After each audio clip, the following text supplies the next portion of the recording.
Fala pessoal, continuando nossos vídeos explicando um pouquinho sobre treinamento de força, vamos começar a entender como é que o treinamento de força está diretamente relacionado à atividade fim, ao esporte, à modalidade, ao objetivo do nosso paciente, cliente, aluno ou atleta.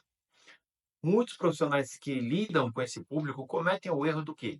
De dar o mesmo treino, imaginar que treino e preparação são a mesma coisa, quando na verdade não são. O treinamento de força, ele está diretamente relacionado à construção dele, o montar um treino, a especificidade desse treino está diretamente relacionada ao quê? À atividade. E para a gente montar esse treino, tem várias características relacionadas à atividade que o profissional que está lidando com esse tipo de público tem que saber. Ele tem que saber o tipo do esporte, ele tem que saber as regras do esporte, a análise do movimento, como é que esse atleta se movimenta, qual que é a posição que ele joga, qual é o tipo de movimentação durante o esporte ele tá sujeito, quais são as demandas fisiológicas dessa atividade, frequência cardíaca, frequência respiratória, o tempo durante a atividade, os períodos de pausa, quais são as características da posição em que esse atleta joga, é um time coletivo, é um esporte individual, indicadores individuais desse paciente. Por exemplo, um lateral tem uma especificidade técnica, física completamente diferente de um atacante, que é diferente de um meio-campo, que é diferente de um zagueiro. E ainda mais, é muito mais diferente de um goleiro. Por isso é importante modular o treinamento de acordo com o quê? Com a atividade do paciente.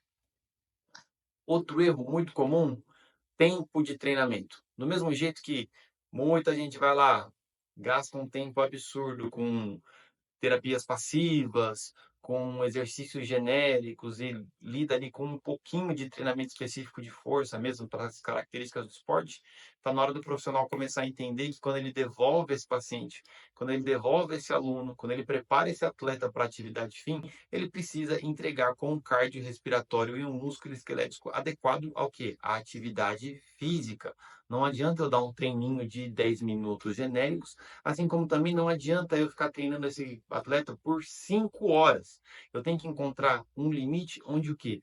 Aonde eu replique as demandas de cada modalidade, de cada atividade em um ambiente controlado. O treinamento, o foco do treinamento, o foco do condicionamento esportivo, o que que é?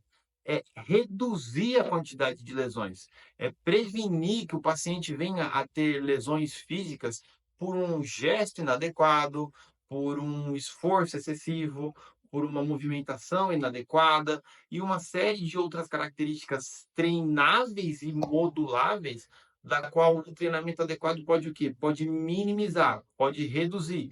Então, da mesma forma que não adianta eu ter um treino eh, mínimo, também não adianta eu ter um treino exacerbado. Eu preciso encontrar o limite. E para encontrar o limite, eu preciso conhecer profundamente a modalidade da qual eu estou tratando.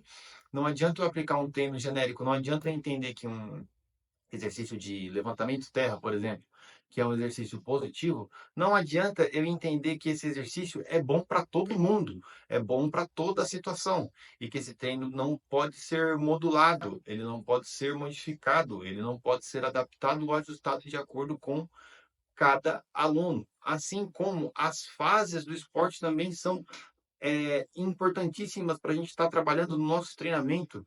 O quantos piques um atleta dá durante uma partida de futebol, determinada posição em que ele joga, por quanto tempo ele fica parado, por quanto tempo ele fica correndo, por quanto tempo ele se desloca em alta velocidade, por quanto tempo durante uma partida de futebol o atleta trota. Todas essas questões são igualmente importantes, seja para o futebol, para as características do vôlei, para as características do tênis, para as características do maratonista. O compreender de força para cada um desses atletas é completamente diferente.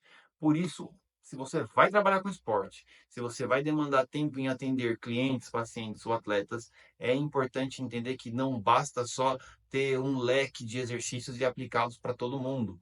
O mais importante é você conhecer a modalidade da qual você está atendendo esse atleta. Espero que vocês tenham gostado. Valeu!